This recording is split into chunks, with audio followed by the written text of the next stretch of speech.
El autoempleo y la creación de pequeñas empresas está ofreciendo alternativas de empleo muy interesantes e innovadoras en el medio rural. Muchas de estas nuevas iniciativas empresariales están dirigidas por jóvenes y mujeres que a día de hoy lideran el nuevo cambio social que están experimentando estos territorios. Pues estamos aquí en una finca en Podellanes.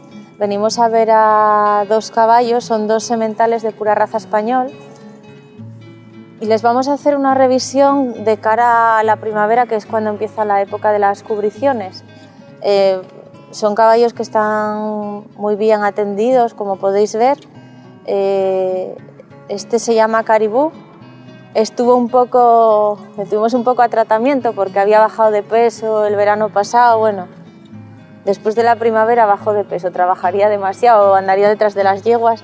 Y ahora la verdad que el aspecto físico es estupendo. Voy a echarle un vistazo, ¿vale?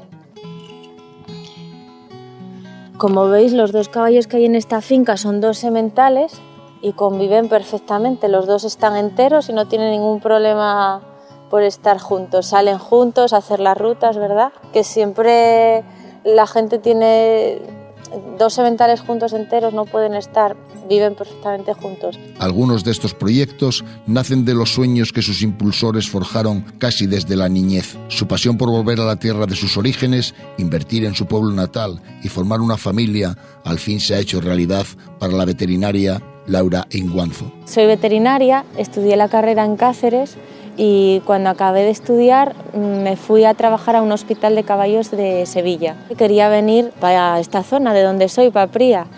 Me fui cuando tenía 3 años porque mis padres se fueron a trabajar fuera y siempre mi objetivo era vivir aquí, trabajar aquí, poder formar aquí mi familia y bueno, de hecho lo estoy consiguiendo. Tengo una clínica veterinaria móvil.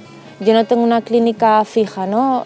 Yo trabajo a base de llamadas de teléfono. A mí me llama pues un propietario particular, clubs hípicos que hay por la zona, empresas de aventura que hacen rutas a caballo, que por aquí hay muchas, en la zona de Cangas sobre todo. Para nosotros es importante que hay una veterinaria por aquí cerca, teniendo caballos y que no hay mucha gente aquí, ni muchos veterinarios especializados en ellos, pues nos viene muy bien.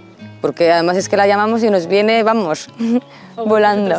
O vamos a casa, que nos queda muy cerca y súper bien y estamos muy contentos con ella, se le dan muy bien. En el oriente de Asturias existe una gran afición al raid, una carrera de resistencia a caballo por campo a través en el que varía el número de kilómetros a recorrer. Competiciones en las que prima especialmente la integridad física del caballo. De hecho, en esta comarca son cada vez más los jinetes que tienen sus propios caballos y los crían para luego dedicarse a las carreras de competición. Es muy importante porque, vamos, aquí hay muchas competiciones de caballos y es importante que haya alguien especializado en caballos, vamos, que entienda de ellos. El tema de los caballos estaba un poco abandonado, pues tenían que venir los veterinarios de Oviedo y aquí no había nadie especializado un poco en caballos, más en vacas, porque realmente lo que más había antes eran vacas, ahora vacas cada vez hay menos. Caballos pues hay mucha afición, en esta zona hay mucha afición al raid, que son unas carreras de resistencia de caballos. Estoy más cómoda entre caballos. Una pasión equina que también comparte Abel Hernández, joven herrador con el que la veterinaria de Villanueva de Pría acostumbra a coincidir en alguna finca o yeguada. Abel y yo nos conocemos ya hace unos años también. Los pies del caballo es una de las partes fundamentales. Muchas de las cojeras de los caballos vienen de problemas en los cascos.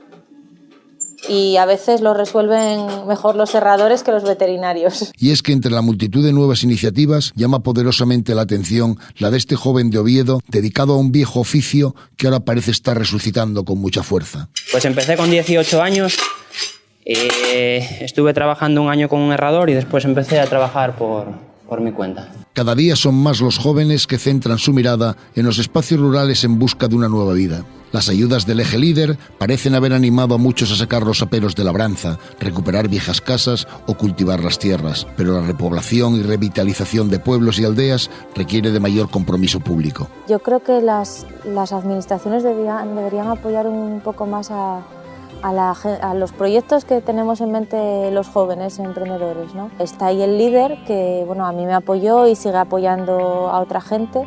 Yo creo que hay otros organismos que podrían apoyarnos un poco más. El campo vende y engancha porque muchos de sus habitantes tienen allí su negocio y no quieren renunciar a esa calidad de vida que ofrece el entorno al que ya están acostumbrados. Sin embargo, esa visión romántica e idealizada de sus valores y recursos a veces nos oculta la dureza que conlleva establecerse como empresario en el medio rural. No es fácil sacar un proyecto así adelante en el medio rural. No todo es tan guapo como se ve desde fuera. Hay dificultades y yo creo que se debería apoyar un poco más a la gente joven que queremos emprender y que queremos establecernos en los pueblos. Porque ahora mismo tú vas a un pueblo de esta zona y parecen pueblos fantasma. Y no todos vamos a poder vivir del mes y medio que dura el verano, del turismo. Hay mucho campo por explotar, ahora mismo cada vez hay menos ganaderos, entonces ¿qué pasa?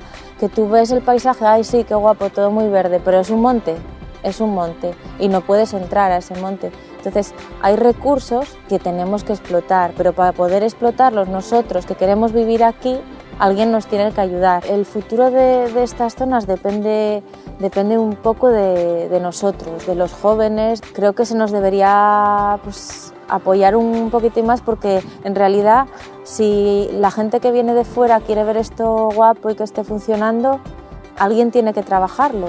Y si nadie lo trabaja, no es un desierto, porque esto nunca va a ser un desierto, pero hay que trabajar aquí. Aunque más allá de las dificultades que pueda haber, no es menos cierto que jóvenes como Laura Inguanzo no solo crean empleo y riqueza, sino que llevan esperanza a un mundo rural envejecido y en riesgo de abandono. Y esa es la visión más hermosa con la que nos debemos quedar.